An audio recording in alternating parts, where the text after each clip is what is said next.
한 1시간 정도 저희 그 한기자 프로그램 구성이나 이제 작업 순서가 어떻게 되는지 위주로 설명을 드릴 거고요.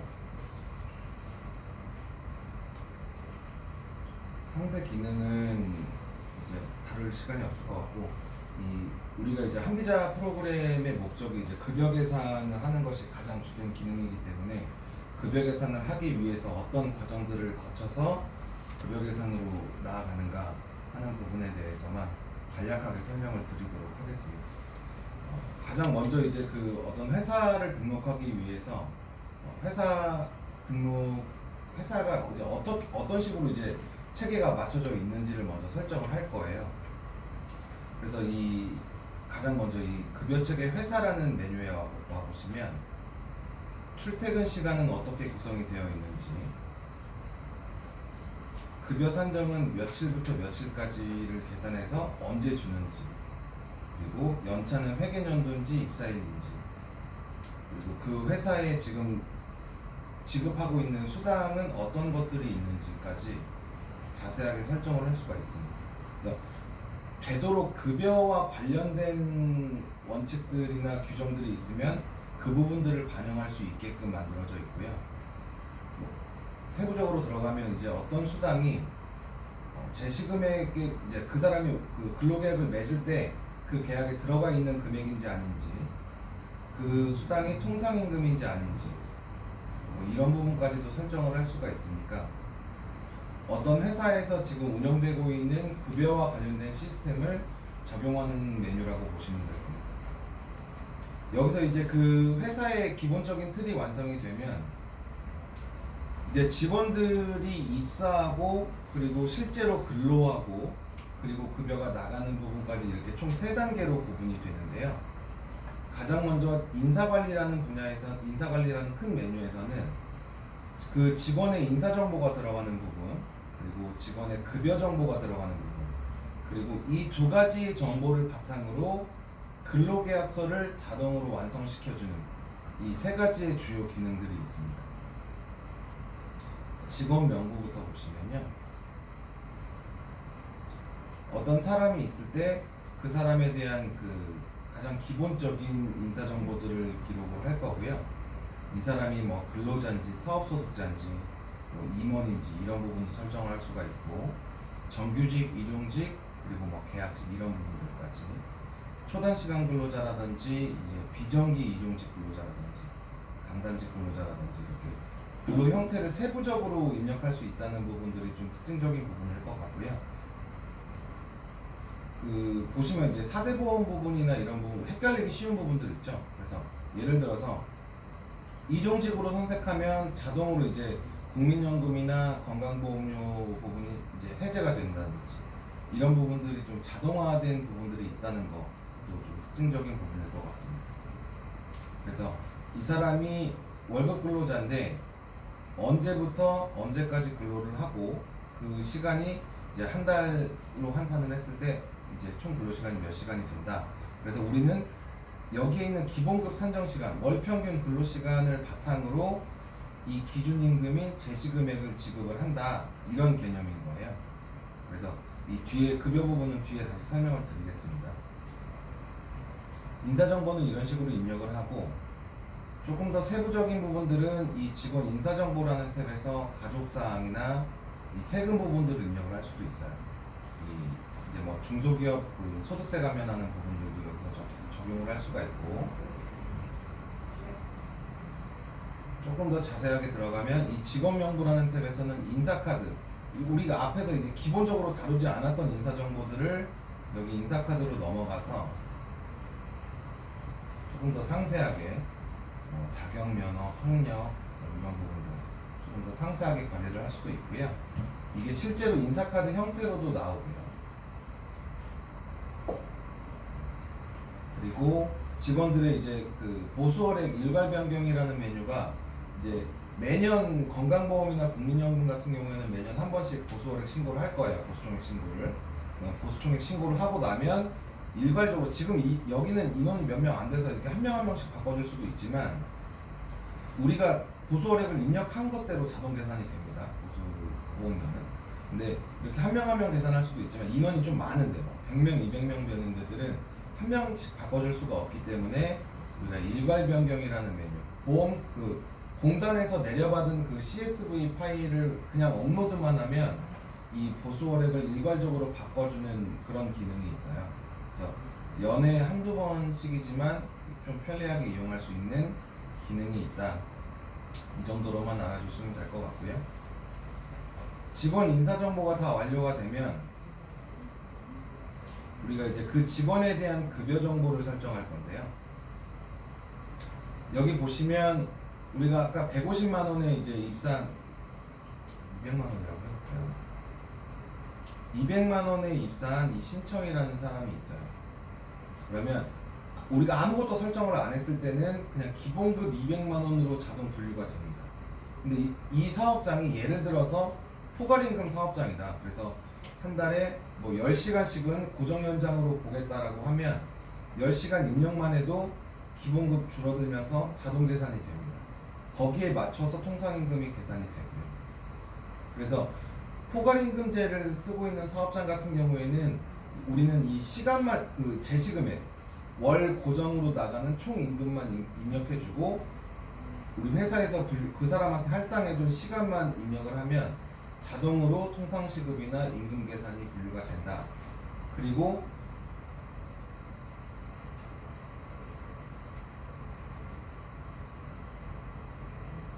이걸 적용을 했을 때 근로계약서 메뉴에 가보면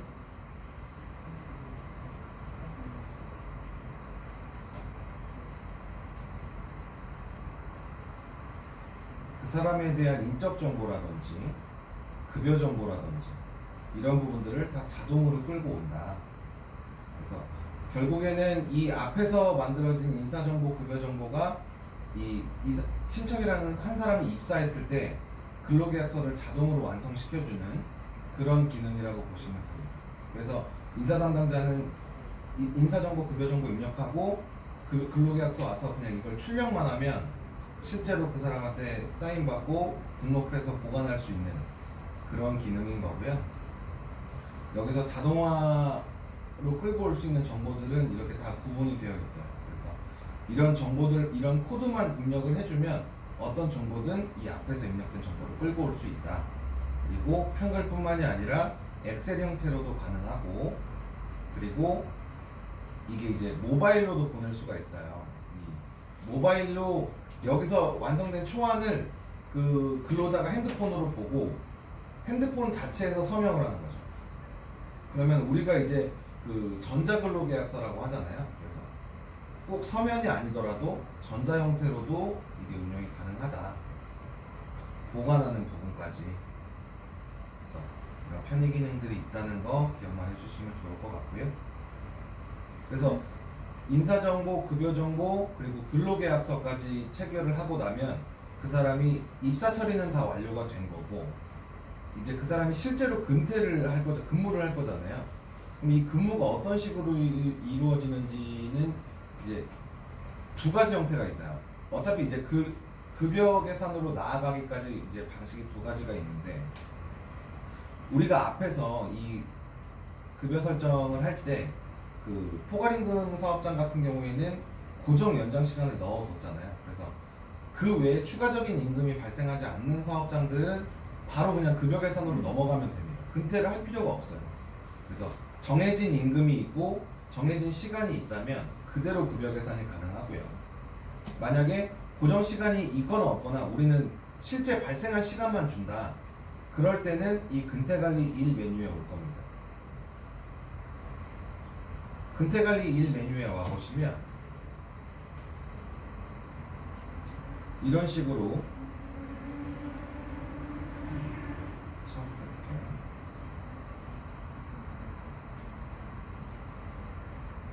지금 이런 식으로 이제 비어 있을 거예요. 여기 예정 시간만 차 있고, 우리 아까 그 직원 인사 정보를 등록할 때 근무 타입이라는 걸 설정했을 겁니다. 그러면 이 사람한테 할당된 A 타입이라는 근무 내용은 9시부터 6시까지 근무하는 일반적인 8시간 근로자라는 뜻이에요. 이 시간은 얼마든지 바꿔서 설정할 수 있습니다.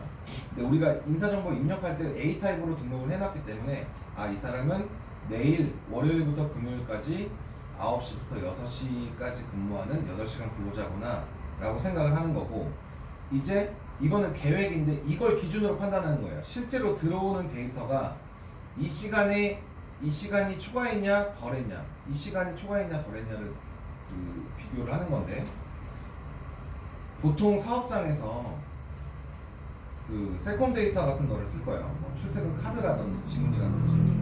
그러면 거기서 내려받은 데이터를 편집해서 그대로 올리는 겁니다. 한번 보여드릴게요.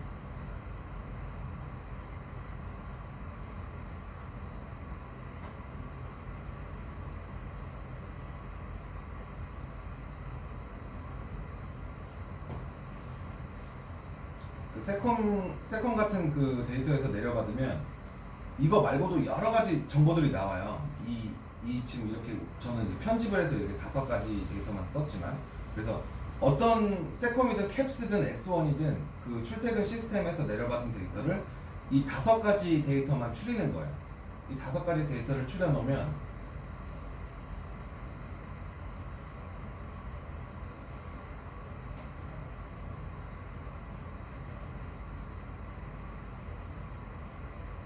우리가 그 파일만 가지고 오면 이런 식으로 자동으로 분류가 돼요. 그러면 이제 이 부서 찾기를 통해서 데이터 매칭을 시키고, 여기 지금 비어 있는 거 보세요. 여기는 지금 출퇴근이 빠져 있죠. 그리고 출퇴근이 동시에 빠져 있는 경우도 있고요. 이런 경우는 결근으로 처리가 될 거고요. 여기는 그냥 단순히 그냥 근로자가 까먹고 그냥 가는 경우들이 있기 때문에 이대로 입력이 들어가요.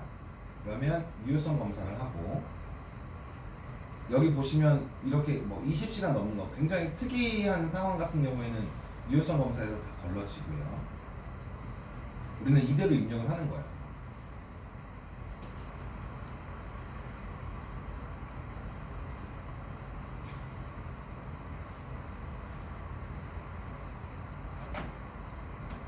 하나만 여쭤봐요. 네네. 실제로는 연장근로가 발생을 안 하는데 네. 만약에 고정 연장근로 수당이 이렇게 잡혀 있는 경우면은 네. 저기에는 어떻게 봐야 돼요? 그러니까 예를 들어서 이 실제 근로 데이터보다 그 고정으로 잡아놓은 데이터를 적용을 하려면 직원 명부에서 우리 실제로 들어오는 데이터는 안 쓰겠다라고 해제를 해주시면 돼요. 그러면 고정으로 들어가 있는 시간만 계산을 하고, 여기 해제되어 있는 사람들은 우리 근태가 들어가도 이 데이터를 계산을 안 하겠죠. 그래서 어떤 식으로 활용할지에 대한 거지, 사실 내가 구현하고 싶은 이제 정보들은 다 그대로 구현이 된다. 조금 자세한 부분들은 하시면서 이게 하시는 게 좀 도움이 될 것 같아요. 지금 이렇게 다 같이 설명드리는 것보다. 그래서 지금 출퇴근이 빠져있는 채로 들어온 게 있고, 우리 아까 입력이 안 된 부분들은 결근 처리가 되고, 그러면 이 사람은 이제 이날 안 나왔으니까 결근이고, 출퇴근 빠져있는 건 정상적으로 보겠다, 뭐 지각한 거 알 수가 없으니까 정상 출근으로 보겠다고 해서 근무계획 복사를 누르면 이 비어있는 부분만 들어갑니다. 실제 데이터가 있는 부분들은 빠지고요. 자, 그러면 이제 이런 식으로 이 빈칸 없이 다 채웠어요. 근데 이 분 단위까지 계산이 되면 우리 급여 계산하는데 막 원 단위가 되게 지저분하게 계산이 되겠죠. 그래서 우리는 보정 기준이라는 걸 적용해서 이 끝자리를 다 정리를 해주는 거예요. 그렇죠, 빠져있네. 자, 이런 식으로 정리를 한 다음에 근태를 확정하시고, 여기는 지금 1단위로 근무 계산을 한 거예요.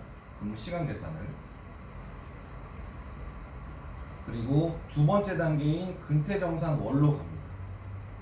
근태정산으로 가보시면 이 사람이 이제 우리가 기준한 시간에 대해서 실제로 근무한 시간을 봤더니 이날은 연장이 몇 시간이고 뭐 이날은 연장이 몇 시간이고 이렇게 다 나와요. 이날은 휴일 근로가 있었고 이런 부분들이. 그러면 매일매일의 근태 시간을 이렇게 월 단위로 종합을 해주는 겁니다. 그래서 근태정산을 누르면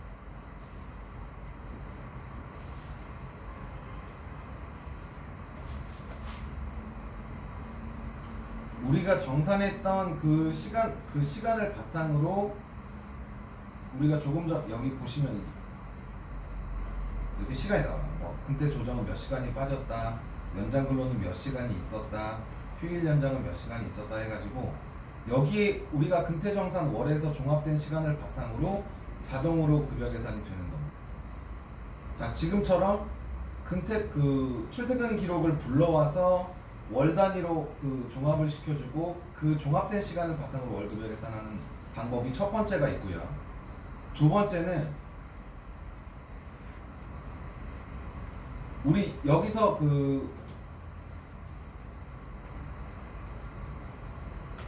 여기서 발생하는 실제 근로는 다 그냥 정상적으로 근로했다고 보는 거예요.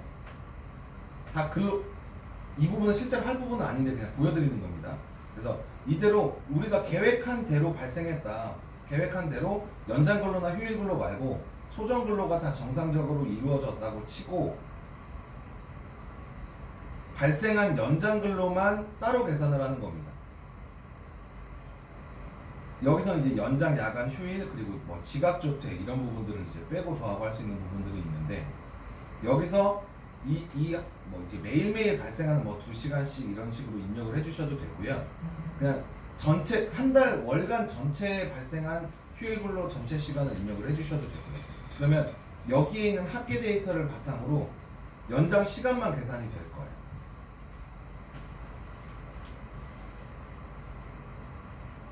지금 이런 식으로 우리가 지금 입력 방식을 두 가지를 말씀을 드린 거예요.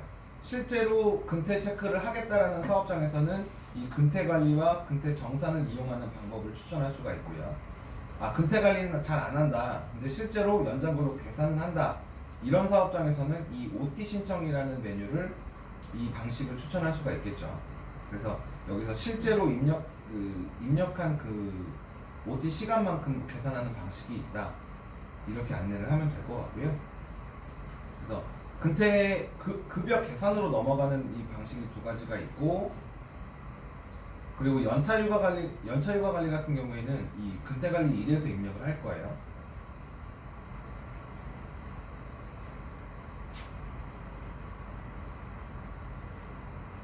근태 관리 1에서 이 플러스 버튼 누르면 이 1단위 이 특이 근태가 나와요. 연차를 입력할 수도 있고요. 출장이나 뭐 배우자 출산휴가, 그리고 뭐 휴직 같은 부분들, 이런 부분들도 다 나눠져 있고, 이 휴가가 뭐 유급인지 무급인지도 구분이 돼요. 여기 뭐 산전휴가 같은 경우에는 여기는 지금 유급이겠지만 일괄적으로 관리를 하기 위해서 무급으로 분류를 한 거고요.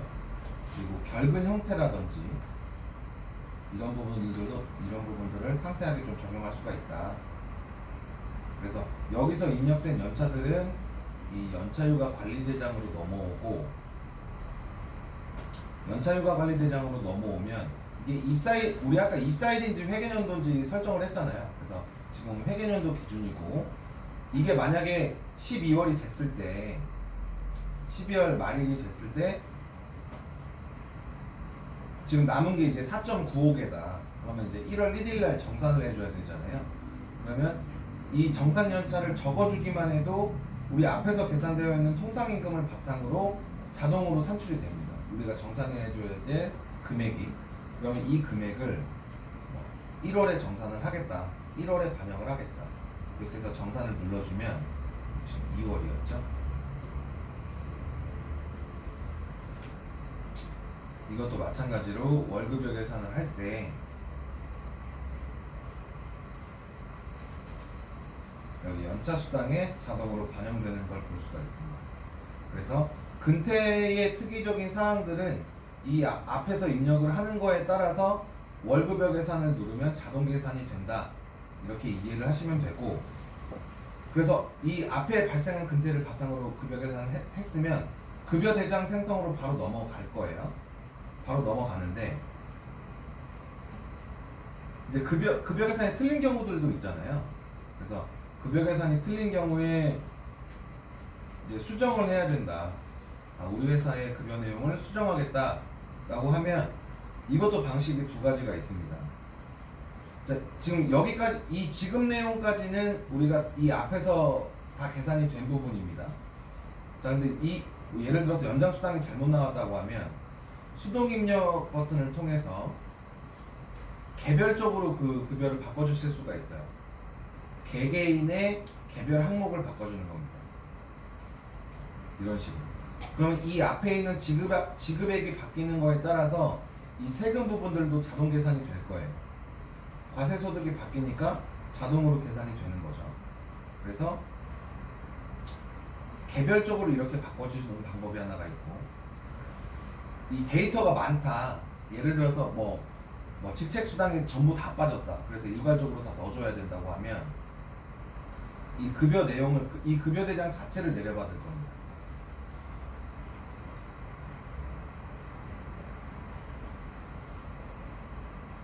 급여 대장 자체를 내려받고 뭐 어떤 특정한 항목에 대해서 일괄 수정을 맞춰준 다음에 이걸 다시 업로드하는 방식이에요.